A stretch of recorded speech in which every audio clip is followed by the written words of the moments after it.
Siempre es una gran oportunidad platicar con pues un economista serio que ha hecho una magnífica labor como subsecretario de Hacienda, y me refiero a don Gabriel Llorio González, a quien saludo siempre con gusto. Muchas gracias, señor subsecretario. No, al contrario, muchas gracias, Mario. Gracias por la oportunidad. Bueno, a ver, comenzamos por esto, señor subsecretario, pero siempre teniendo la oportunidad de platicar con usted, pues hay que abordar otros temas. Pero a ver, México emite nuevo eurobono sostenible por un monto de 2,000 millones de euros a un plazo de 8 años a una tasa del 4.49%. Del monto colocado, 68 se destina a inversionistas con criterios ambientales, sociales y de gobernanza, y se trata del tercer bono vinculado a los objetivos de desarrollo sostenible que nuestro país coloca en el mercado europeo luego de 3 años de ausencia. También destaca Hacienda y siempre la emisión de deuda del gobierno federal, de cualquiera de sus instituciones, pues siguen provocando una sobredemanda, ¿verdad, señor subsecretario? Sí, de hecho, esta emisión, la emisión de euros y la emisión que hicimos hace un par de semanas, el 2 de enero, perdón, en Estados Unidos, han tenido demandas históricas que no habíamos observado en otras salidas a mercado. 18,000, por ejemplo, en dólares habíamos tenido una demanda de 18,000 millones, llegó a 21,000 en esta ocasión, y en euros llegó a casi 6,300 millones. Ahora, suman 10 bonos sostenibles colocados por México en los mercados internacionales, en euros, en dólares y en yenes. ¿Podría entonces acabar de explicar, y con un lenguaje como usted lo hace, de un tema tan complejo como es siempre el financiero, el económico, el que maneja usted también, qué se hace con ese dinero y por qué en este momento y para qué?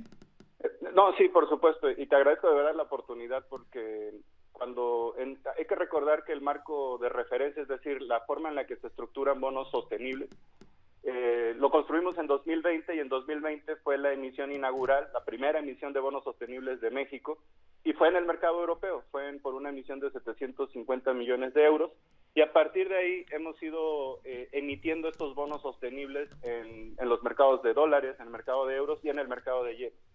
Estos bonos están soportados o estructurados, apoyados por un marco de referencia que contiene la política verde, la política ambiental y la política social del país. ¿Qué estábamos observando en aquel entonces? Que los inversionistas ya empezaban a exigir cada vez más criterios, los famosos criterios ASG de ambiente, sociedad y gobernanza, y era importante para México tener un marco de referencia de este calado para no perder acceso a los mercados, y sobre todo también para poder acceder a otras fuentes de financiamiento. Actualmente hemos expandido la base de inversionistas, es decir, hay más inversionistas comprando bonos de México, y son principalmente también inversionistas ASG, inversionistas que se preocupan por el impacto del dinero que tienen estos bonos. Ahora, ¿para qué se utilizan los recursos? Bueno, los recursos financian el presupuesto, pero exclusivamente el presupuesto que tiene que ver con políticas de sostenibilidad, con políticas de medio ambiente, políticas verdes, como se le dice coloquialmente, y esto está alineado con la estrategia de financiamiento sostenible que presentamos hace un par de meses también. Ahora, ¿qué tipo de actividades financian con estos dineros? Por ejemplo, todo lo que tenga que ser cualquier tipo de enverdecimiento de alguna infraestructura, esto está catalogado dentro del presupuesto, y el presupuesto, estas líneas presupuestales son hechas saber a los inversionistas. Lo que hacemos es decirle a los inversionistas: mira, todas son estas líneas presupuestales, tienen estos criterios ambientales, y con el recurso que se levanta de deuda, pues con eso se financia el presupuesto. Hay que recordar que en México la deuda no financia proyectos específicos. De hecho, casi ningún lugar del mundo la deuda soberana financia proyectos específicos. Entonces, en realidad se financia un presupuesto que cada vez se enverdece más. Actualmente el presupuesto de México tiene ya un enverdecimiento de cerca del 68, casi 70% del presupuesto tiene criterios de objetivos de desarrollo sostenible de la ONU, y eso es lo que le da apoyo a los bonos y la certidumbre a los inversionistas de que su dinero va a tener un impacto en la política sostenible del país. 8 años, tasa del 4.5, sigue siendo, estamos en competencia con el resto del mercado, ¿no? Totalmente. Hay varios países emergentes que levantan dinero en los mercados internacionales. También hay muchos países de ingresos medios como México, en Latinoamérica como Uruguay, Brasil, Colombia, Perú, son muy activos también en los mercados. Entonces siempre hay una competencia por la liquidez en mercados internacionales y por eso también es importante salir primero. México tradicionalmente, y nos hemos puesto como meta, siempre abrir los mercados de los países emergentes, de las economías emergentes en los mercados internacionales. Entonces México prácticamente inaugura las emisiones cada año, salimos entre los primeros días de enero siempre. Oiga, le preguntan, señor subsecretario, si estos bonos que se emiten y en los mercados internacionales son parte del endeudamiento autorizado para cada año. ¿Entran en este rubro o se maneja distinto, No, por supuesto entra en el rubro del endeudamiento autorizado cada año. Hay que recordar, el Congreso aprueba, la ley de ingresos, el presupuesto de egresos de la Federación. Dentro de la ley de ingresos se establece un techo de endeudamiento para el gobierno federal y para las empresas productivas del Estado. Pues parte de este endeudamiento neto, el techo, eso comprende ya la emisión de estos bonos. Entonces, la respuesta es sí, efectivamente está contemplado en estos techos de endeudamiento y está en línea con eso. ¿Cuánto es el endeudamiento autorizado para el 2024, señor subsecretario? Para el 2024 es 1.9 billones de pesos. Eso preocupa a algunos. ¿Cuál sería su opinión, subsecretario? Yo sé que hubo mucha polémica cuando se presentó el paquete económico 2024 y mucho del debate se centró en el nivel del endeudamiento. Hay varias respuestas para esto y no tienen por qué preocuparse. México tiene una senda de sostenibilidad fiscal y de sostenibilidad de deuda que está prácticamente anclada y estable. ¿Qué quiero decir con esto? Que la deuda del país como porcentaje del Producto Interno Bruto, y así lo evalúan las calificadoras, los inversionistas y todas las agencias internacionales, pues no está subiendo, está prácticamente estable, o de hecho está decreciendo un poco. Siempre estuvo abajo del 50%, y esto no pone en riesgo la calificación del país. De hecho, al estar disminuyendo la deuda, esto ha generado una mayor percepción positiva del gobierno del país, del gobierno federal. Por el otro lado, hay varios efectos que se combinaron después de la etapa post-COVID, que fue subida en las tasas de interés, también se cayó a veces el petróleo, en algo que no se había previsto era una apreciación del peso tanto sostenida como lo hemos visto, y esto ha generado que se puedan activar reglas fiscales que están comprendidas en la Ley de Presupuesto y Responsabilidad Hacendaria. Por eso el presupuesto no viola ninguna ley. Esas reglas fiscales y esas cláusulas están contenidas en la ley, en nuestro marco normativo. Después del programa 2024, cuando acabemos y lo vamos a acabar en línea con lo que autorizó el Congreso, México va a tener una deuda menor al 50%, que prácticamente está en los niveles inferiores de los rangos que evalúan las calificadoras para países como México. Entonces tampoco está poniendo en riesgo la calificación crediticia. Y de hecho, esto no ha generado ningún ruido en los mercados. Los inversionistas, si estuvieran viendo algo preocupante, no estarían comprando los bonos ni habría una sobredemanda. Y yo sé que me han dicho que es porque estamos pagando una tasa de interés alta. Las tasas de interés están altas y de hecho estas emisiones salieron con tasas de interés más bajas que las que observamos en emisiones anteriores. Entonces estamos entrando en un nuevo ciclo, probablemente en el siguiente año se van a ajustar ya las tasas a la baja y México pues ha venido mejorando también su perfil de riesgos del portafolio de deuda. Entonces no hay nada de qué preocuparse en ese sentido, ni los inversionistas ni las calificadoras lo están viendo. ¿Cuál es el nivel de deuda total con respecto al PIB, subsecretario? En este momento todavía estamos cerrando el año fiscal y, mejor dicho, haciendo las últimas evaluaciones contables. Más o menos estimamos que la deuda va a andar alrededor del 47%. Pero se hablaba que iba a subir del 50%, ¿no? No. La deuda subió a 51, casi 52% cuando COVID, ¿no? En 2020. Se cayó el PIB y el tipo de cambio se depreció y eso generó que la deuda externa valiera más. Entonces, como porcentaje del PIB subió. Pero a partir de ahí la hemos venido bajando cada año. Bajó primero a 50, luego 49. Actualmente está cerca del 47. En una de esas queda un poquito abajo en 46.9. El programa económico de este año, el 2024, nos va a dejar la deuda también alrededor del 48, 49%, que está abajo del 50%, que le establecimos a las calificadoras y a los inversionistas que no íbamos a superar, que no íbamos a ir más allá del 50%. Este 50% es muy bajo para una economía como México. La economía mexicana ha venido creciendo.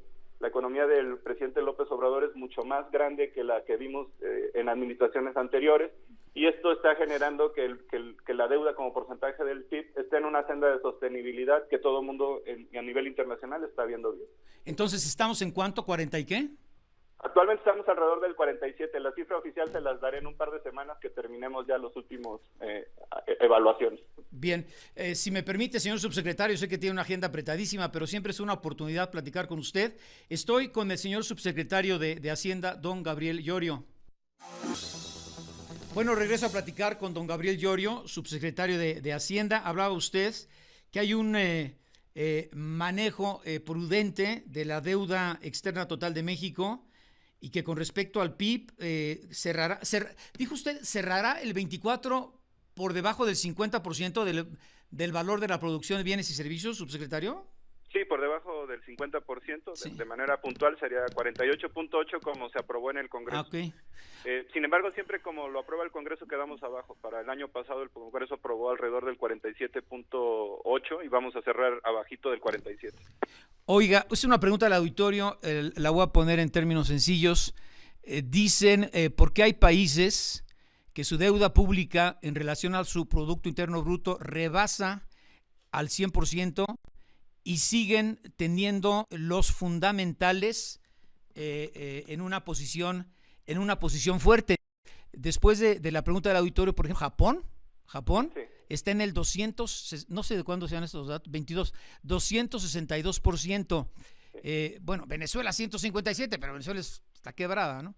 Pero, por ejemplo, Italia también alta. Estados Unidos, nada más Estados Unidos, 122% su nivel de deuda con respecto al PIB, y sigue siendo la economía que es prácticamente el motor del mundo junto con China. Usted, que es un economista, además, que siempre explica temas tan difíciles de manera muy sencilla, ¿a qué se debe, señor secretario? Subsecretario, perdón, sí. Esta es una muy buena pregunta y hay muchas explicaciones. Voy a tratar de usar un término que salió hace un par de años, la famosa nivel de intolerancia de la deuda, se le llamó en aquel entonces. Y efectivamente hay economías que pueden tener niveles de endeudamiento muy altos, como Japón, casi de hecho se acerca al 300%, en algún momento se acercó, Estados Unidos, pero estas son economías avanzadas cuyas monedas tienen una fortaleza y son usadas como monedas de reserva, es decir, el dólar, el euro, el yen. Estas economías tienen mercados más líquidos, usualmente se endeudan en su propia moneda, casi no emiten deuda. De hecho, por ejemplo, Estados Unidos no emite deuda extranjera, emite deuda en dólares y la emite en su mercado. Eso le da otra capacidad de endeudamiento y exactamente como lo indica la pregunta, nadie duda que estas economías van a pagar. Luego, perdón, subsecretario, porque en última instancia pues echan a andar la maquinita, aunque esto tiene consecuencias también negativas, pero pues es parte de las ventajas.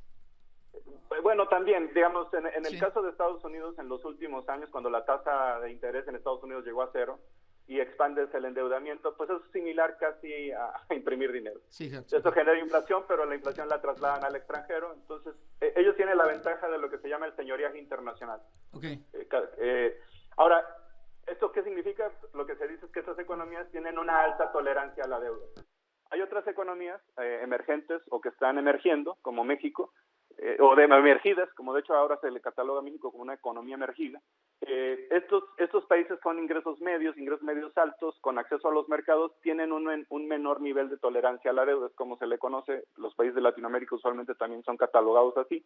¿Y esto qué significa? Que para un país con las características como los países latinoamericanos, incluyendo a México, estos niveles de deuda, pues a veces los ven como un signo. No podríamos llevar la deuda al 100% o 200% como Japón. ¿Cuáles son los umbrales? Y estos son análisis estadísticos que ha hecho agencias internacionales o organismos como el Fondo Monetario. Para un país de ingresos medios como México, como Brasil, como Colombia, Perú, Uruguay, Uruguay no, es ingresos altos. pues usualmente ven un nivel de deuda que podría levantar una alerta, y no necesariamente es que sea preocupante, alrededor del 70% del Producto Interno Bruto, de deuda bruta como Producto Interno Bruto. Entonces México está muy por debajo de ese umbral. Nosotros siempre hemos estado tratando de mantenerlo abajo del 50%. Las calificadoras para un país como México ven niveles que podrían levantar también una alerta alrededor del 60%. Entonces estamos muy lejos de esos umbrales.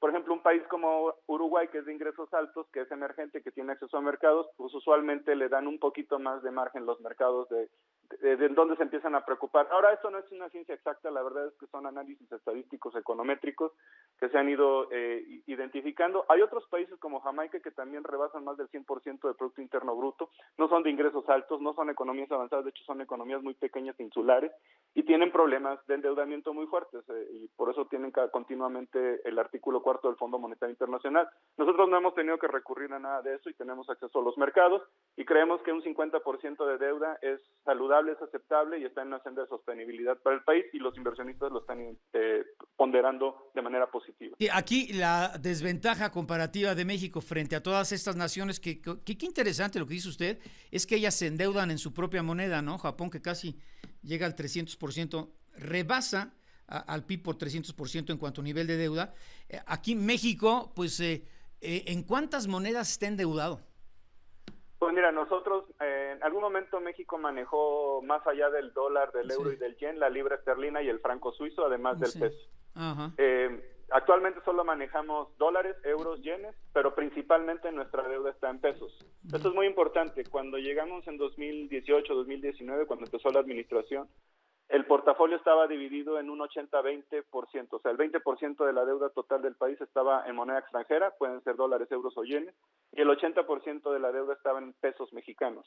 Eso lo hemos venido cambiando y queremos pues movernos más hacia priorizar y privilegiar nuestro mercado interno. Actualmente la deuda externa como porcentaje del portafolio ha bajado del 21% que estaba en 2018 a casi el 16%. Actualmente en este año, y así se va a mantener. Uno de nuestros objetivos, de hecho, ha sido reducir la deuda externa en este porcentaje hasta el 10%. Claro que lo tenemos que hacer de manera gradual, ordenada, para no presionar los mercados en nuestro mercado local. Del porcentaje, subsecretario, entonces, ¿qué porcentaje está en otras monedas? ¿Qué porcentaje en pesos mexicanos? Actualmente el 16% está en monedas extranjeras y el 84% está en pesos mexicanos. Bueno, pues eso también sirve, ¿no? Eso totalmente, de hecho, bueno, sí. eso nos da mucha fortaleza financiera, también disminuye nuestra dependencia hacia mercados internacionales. Esto es muy importante porque si los mercados se cierran, podemos mantener nuestras fuentes de financiamiento con nuestro propio mercado. Esto lo hace Brasil. Brasil, este porcentaje es cerca del 9%, o 6% de hecho. Oiga, entonces, pues en estos momentos, porque son dos preguntas y yo lo voy a poner así, pues no conviene lo que muchas veces se hace, ¿no? O en administraciones anteriores, la recalendarización de la deuda por el altísimo nivel de las tasas de interés, ¿no? Estas emisiones chiquitas, ¿no? Chiquitas, pues no sé si me permite el término, como la de estos bonos por 2,000 millones de euros, ¿cómo se llama? Sostenibles, ¿no? Sostenibles, sí. Sostenibles, bueno, pero es que no inciden, ¿no?, en el resto, pero pues ahorita se tendrían pues ahorita van bien, ¿no? Lo que no conviene es endeudarse en estos niveles, ¿no?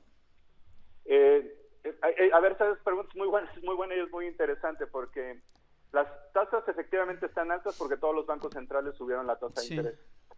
Sin embargo, las curvas, es decir, las tasas de corto plazo comparadas con las tasas de mediano plazo y de largo plazo están invertidas o planas. Eso significa que casi cuesta lo mismo levantar dinero en el corto plazo y de hecho es más barato levantar dinero que vence en el largo plazo, o sea, que tienen vencimientos de más de 8 años, de 12 años, comparado con las tasas de corto plazo de 2 o 3 años.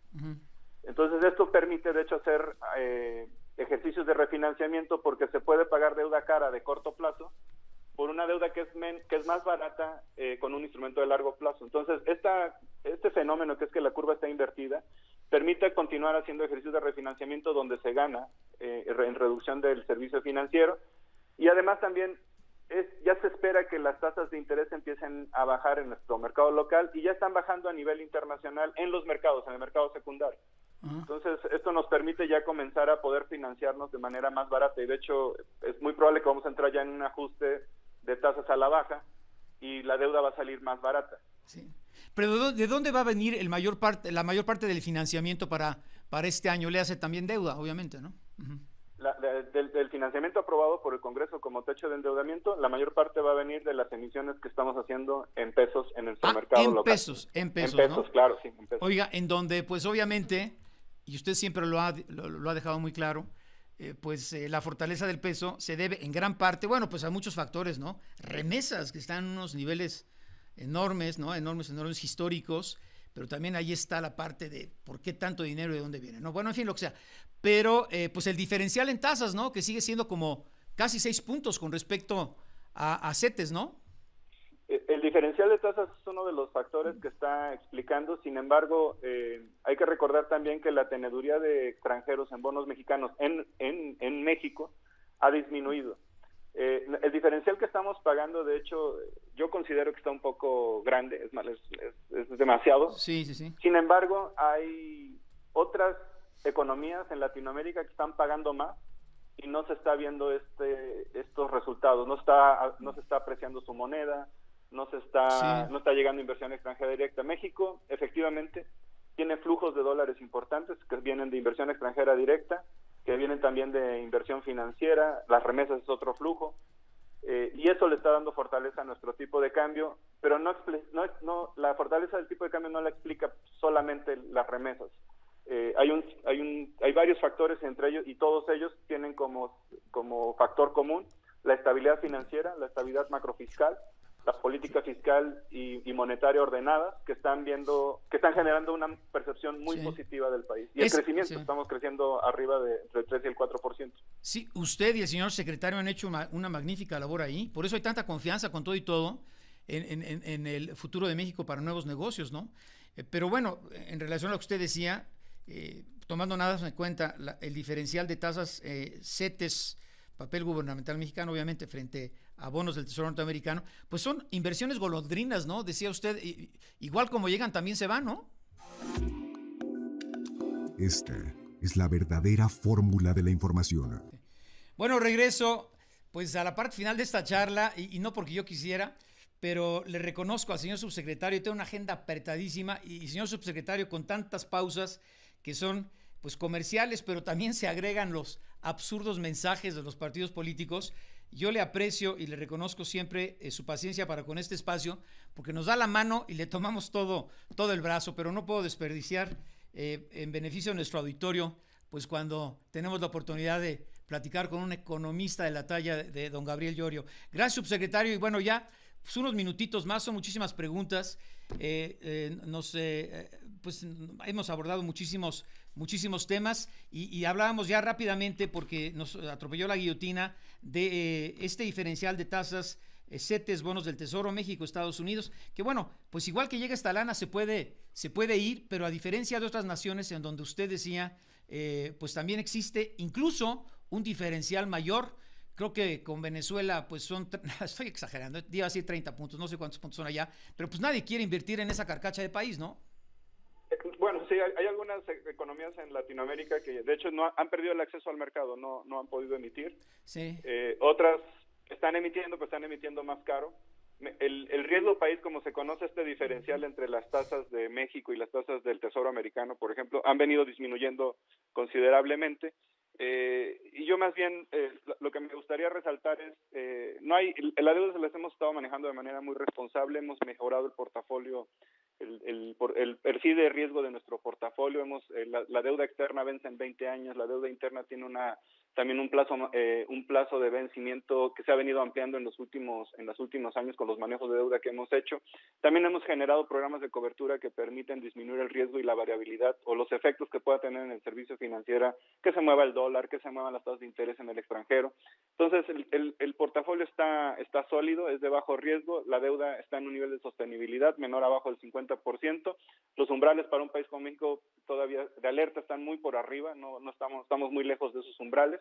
Ese sería el mensaje que me gustaría dejarles. Sí, gracias, señor subsecretario. Son tantos temas, pero ya no me quiero aprovechar tanto su tiempo. Gracias. Oiga, pues también se debe a una política macroeconómica prudente, un muy buen manejo de de deuda pública. A muchos, ya habló usted ampliamente, les preocupa el déficit fiscal, ya lo explicó, pero también estoy tomando 3, 4, 5 comentarios, lo estoy resumiendo. ¿Qué está moviendo a la economía mexicana? Porque hay un buen ambiente de negocios con todo y todo, eso es un hecho. Pero ¿qué está moviendo? Pasando de la macro a la micro, si nos vamos por sector, el primario, agricultura, ganadería, pesca, secundario, minería, construcción, manufacturas, terciarias, comercio, servicios, ¿qué está moviendo a la economía mexicana en estos momentos? De lo macro a lo micro, subsecretario. Sí, ya pasamos a hacer un análisis de sectores. Yo creo que algo muy importante que se está viendo en la economía en estos últimos años, sobre todo, tiene que ver mucho con el reforzamiento de los ingresos de las familias. Esa es una de las salario razones por mínimo las y cuales, compañía, salario mínimo y compañía. es que hubo varias reformas programas laborales. sociales también, ¿no? Sí. Hubo varias reformas laborales al inicio de la administración, como la eliminación de la ley del outsourcing, incrementó los salarios, incrementó la formalidad. Obviamente también actualizar el salario mínimo en México fue importante porque estaba muy por debajo, inclusive por debajo de otros países de la región. Éramos el país con menor nivel de salario mínimo. Actualmente el nivel de salario promedio en México ronda los 16,000 pesos al mes. El salario mínimo estaba muy por debajo y actualmente está de hecho todavía abajo del salario medio. Eso quiere decir que el salario mínimo se puede seguir subiendo sin generar presiones inflacionarias o presiones de otro tipo. Pero esto, y los problemas sociales, a final de cuentas esto generó que los ingresos de las familias se fortalecieran, haya un mayor consumo, pero también haya un mayor bienestar y eso nos ha dado un mayor mercado interno. Era algo a lo que México siempre aspiraba. Brasil tiene un mercado interno muy grande, depende mucho de sí mismo y eso está bien.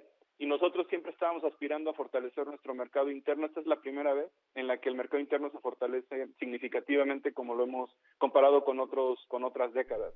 Esto lo que nos está dando precisamente es que nuestro motor de crecimiento descansa en lo interno y obviamente México es de las economías más abiertas al comercio exterior. Tenemos más de 14 tratados de libre comercio, muy vinculados comercialmente con nuestros aliados y socios estratégicos de Estados Unidos y Canadá en el bloque de Norteamérica. Entonces nuestro motor también de crecimiento está contribuyendo al crecimiento, pero en menor medida como lo habíamos visto en otros episodios de estrés financiero fiscal. Hay que recordar que México en esta administración vivió el COVID-20, que fue uno de los episodios de más estrés económico en el mundo, y sin embargo México no incrementó los impuestos, se mantuvo, digamos, en una senda de sostenibilidad que actualmente están premiando los inversionistas. ¿Qué también están viendo? ¿Por qué estamos creciendo también en ese sentido? Bueno, obviamente la relocalización de empresas está empezando a contribuir y la estabilidad macroeconómica que ha generado esta administración es clave en todas las decisiones de inversión que toman los inversionistas. Oye, entonces, el gasto enorme, porque es enorme, ¿no? En programas sociales necesarios, el aumento de los salarios mínimos, ¿no afecta o qué tanto afectan a las finanzas públicas? Que bueno, siempre hay algún tipo de impacto. Por ejemplo, si se suben los salarios, obviamente esto genera una presión por el lado del gasto. Y los programas sociales se han venido incrementando también de manera significativa. Hemos llegado a cifras históricas, pero creo que me gustaría ponerlo en contexto. Antes se pensaba que si se incrementaba el gasto social, se tenía que bajar el gasto de infraestructura. Y entonces era una por otra. Actualmente hemos subido los dos gastos y no hemos tenido necesidad ni de subir los impuestos, ni de utilizar o de entrar en una senda expansiva de endeudamiento. La deuda se mantiene anclada y estable, inclusive bajando, y hemos logrado subir el gasto. Eso se debe más a políticas de eficiencia de gasto y de focalización a proyectos específicos que no fragmentan el gasto en proyectos que no se acaban, y al final se maximiza el impacto de este gasto. Esto creo que ha generado que se puedan absorber estos gastos, el gasto social y de infraestructura, sin necesidad de presionar la senda de sostenibilidad fiscal. Y este modelo creo que está funcionando porque está generando crecimiento, está disminuyendo la desigualdad, está mejorando la equidad en el país y México está siendo muy bien percibido a nivel internacional. Oiga, rapidísimo, 4 o 5 minutitos, siempre me aprovecho de su tiempo, pero es una gran oportunidad de platicar con don Gabriel Llorio. Le preguntan, a ver, vamos rápido, salario promedio en México, PIB per cápita, ¿cómo andamos ahí, El salario promedio, y también depende ahí de las metodologías, pero los salarios promedios registrados en el IMSS andan alrededor del 16,000 pesos al mes. Ok. Y esto es muy importante porque el salario mínimo actualmente está en alrededor de 6,000 pesos. Entonces esto quiere decir que todavía se puede subir un poco más el salario mínimo, recuperar su poder adquisitivo sin generar las presiones de inflación o bien de, como le llaman los economistas, de compresión salarial en las estructuras corporativas. Hay otras reformas laborales que se están discutiendo y obviamente esto lo hace la Secretaría del Trabajo, la CONASABI. Estos son temas de ellos. Entonces no quisiera yo ahondar mucho, pero son temas de ellos. Ellos están discutiendo otras reformas laborales que son necesarias, flexibilización de los horarios, que pueden generar también impactos positivos en productividad.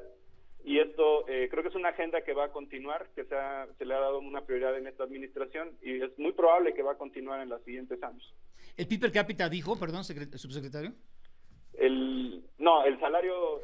No, el PIB per 16,000. El PIB per cápita, ¿dónde andamos por ahí, El PIB per cápita, no traigo ahorita la cifra. Okay. Sí, perdón. No importa. Oiga, señor subsecretario, mire, una pregunta bien interesante. Señor subsecretario, aunque ustedes son muy respetuosos de todo lo que viene, lo que sea, pero hablan muchísimos que es necesaria una reforma fiscal. Usted como expertísimo, ¿sería necesariamente más impuestos? No,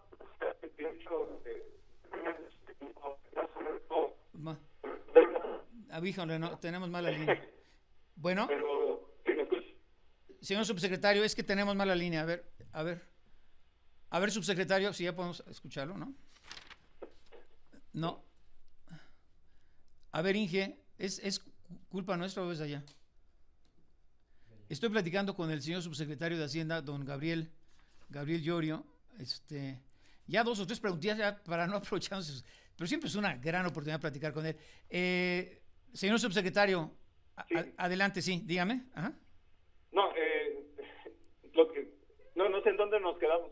Que muchos hablan de la necesidad de una nueva reforma fiscal para la próxima administración. Yo sé que ustedes dicen, no, pues es que yo no quiero hablar de la próxima administración. ¿Hacia dónde iría una nueva reforma fiscal y por qué necesaria? No, lo que te decía es que siempre me han recomendado que no es correcto responder una pregunta con otra pregunta, pero creo que es necesario. Es ¿para qué queremos una reforma fiscal? Qué bueno, sí. ¿O qué tipo de reformas necesitamos? Y creo que esas preguntas, obviamente ya serán para la siguiente administración. Y yo creo que van a tener tiempo suficiente para hacerse esas preguntas y definir los objetivos que quieren buscar. Si se quiere buscar algunas mejoras en la progresividad de la estructura de impuestos, bueno, obviamente la estructura actual es perfectible, se puede mejorar todavía la progresividad y eso es una discusión que ellos pueden tener o ellas pueden tener. También si se quiere modernizar la infraestructura impositiva en México, es decir, que nuestras tasas de impuestos puedan generar algún tipo de modificación de comportamiento, pues se pueden considerar también otros elementos que están asociados al medio ambiente. Por ejemplo, estos son el carbon tax es uno de los temas que está discutiendo a nivel internacional. Sí. Pero el mensaje que les quiero decir, nosotros no vemos necesidad de una reforma fiscal urgente para equilibrar las finanzas públicas. Las finanzas están en sostenibilidad fiscal y en ese sentido no se necesita una reforma fiscal con esa urgencia. Por eso decimos que hay tiempo para reflexionar el tipo de estructura fiscal que quiere este país y que quiere impulsar pues también la siguiente administración, y esto obviamente se tiene que hacer con debate y con consenso. Oiga, pero se han mostrado reticentes pues a lo que muchos dicen sería una reforma fiscal generadora de nuevas inversiones y de un nuevo motor para la economía, que es disminuir el impuesto sobre la renta y aumentar el IVA. ¿No se atreven, verdad, subsecretario? Lo que pasa es que también cualquier ajuste que se haga a la estructura fiscal es necesario un intenso debate. Son modificaciones de ley a varias leyes y esto tiene que pasar por Congreso. Entonces hay una economía política que... Este mini regreso a